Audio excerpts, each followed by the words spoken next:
Since they became permanent in 1913, income taxes have taken quite a roller coaster ride. The income tax started at just 3% and eventually ballooned to 94% of the wealthiest American salaries. Democrats are normally associated with higher tax rates, and in most cases, with good reason. However, in 1962, John F. Kennedy proposed a massive tax cut. Before him, from 1953 to 1961, Republican Dwight D. Eisenhower told Congress, "No one would like a tax cut more than I would. And I'm quite sure that the United States people want a tax cut as soon as it can be done. And I'm certain also of this, that the American people also know what kind of standards they want in national security, the safety of their country, in the amounts invested for peace, and in the amounts invested for, you might say, raising or meeting the human requirements of our own people at home." Now, in some of these, like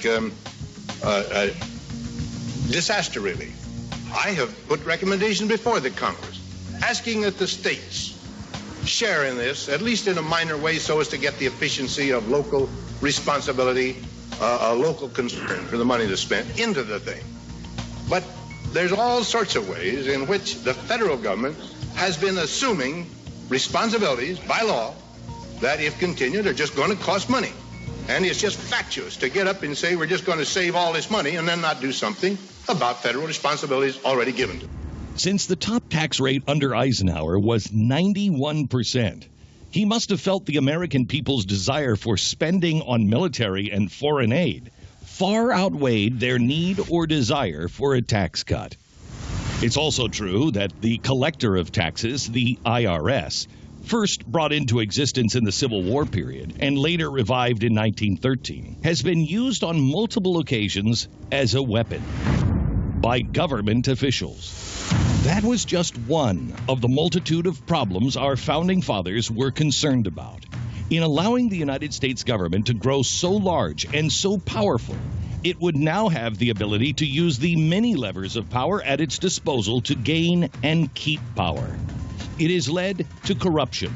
With the massive amount of money and bureaucracy brought about by the collection of income taxes, the federal government has the ability to use a nearly all-powerful IRS to threaten its enemies. A few years later, with the presidential election of 1976 on the line, then President Gerald Ford and candidate Jimmy Carter battled over taxes in a debate, some of which sounds very similar to the rhetoric we hear today. In view of the very large budget deficits that you have accumulated and that are still in prospect, how is it possible to promise further tax cuts and to reach your goal of balancing the budget?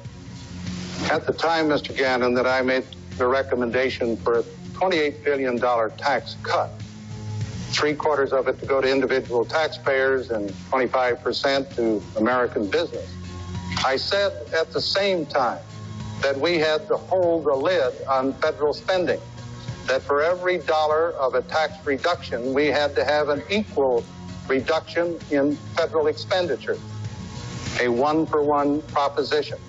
And I recommended that to the Congress with a budget ceiling of $395 billion, and that would have permitted us to have a $28 billion tax reduction.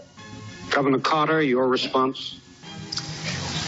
Well, Mr. Ford is changing considerably his previous philosophy. The present tax structure is a disgrace to this country. It's just a welfare program for the rich.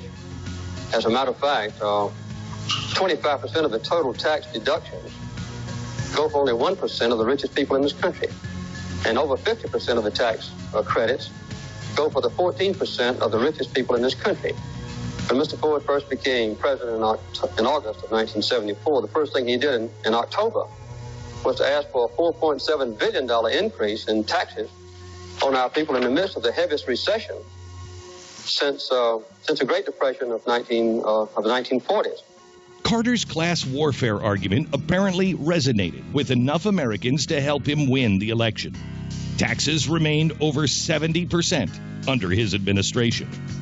And as most Americans are no doubt aware, the economy under the great Jimmy Carter was the worst in peacetime since the Great Depression. Interest rates, unemployment, and inflation all skyrocketed under Carter.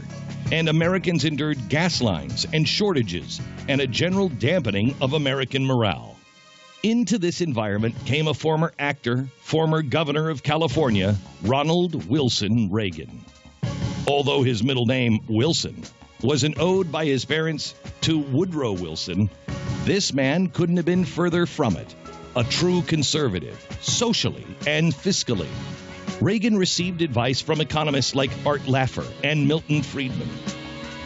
After his election in 1980, he promptly fought for and obtained for Americans a massive tax cut in 1981, lowering the top tax rate to 50%. After sparking the economy and pulling the United States out of its economic and morale malaise, he was ready to go for even more.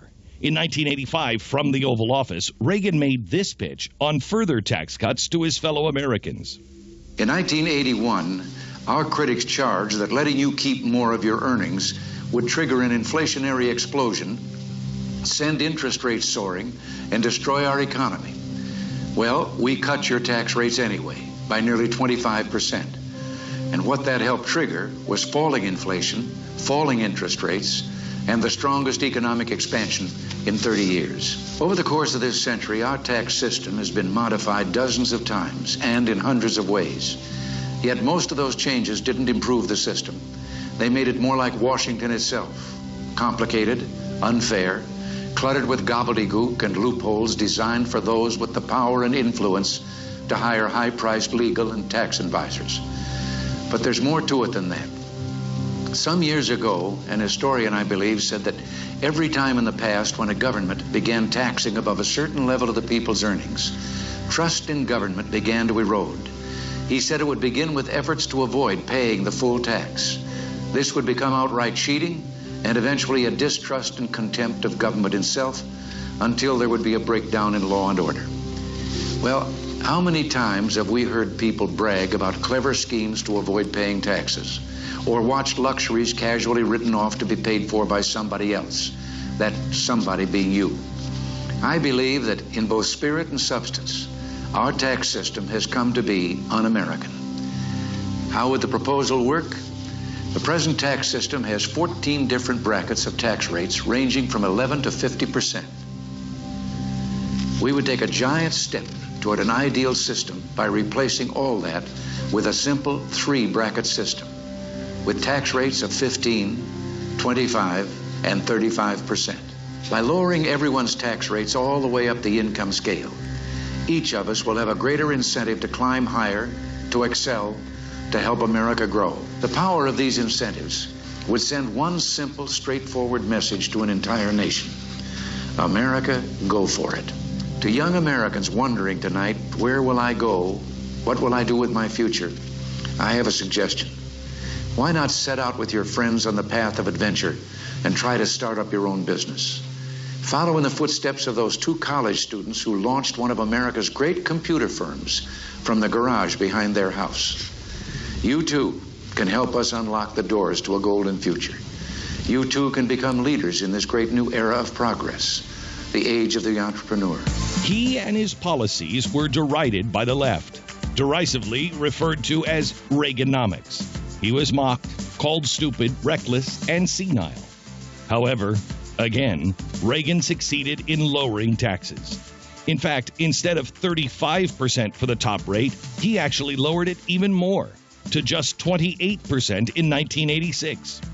Once again, despite his critics, the American economy boomed. Today, many of the same people who reviled Ronald Reagan sing his praises. Up next, what are the prospects for taxes today? This was episode 3. We wrap it up on tomorrow's program, and you can hear the last 3 on glennbeck.com, glennbeck.com/serial.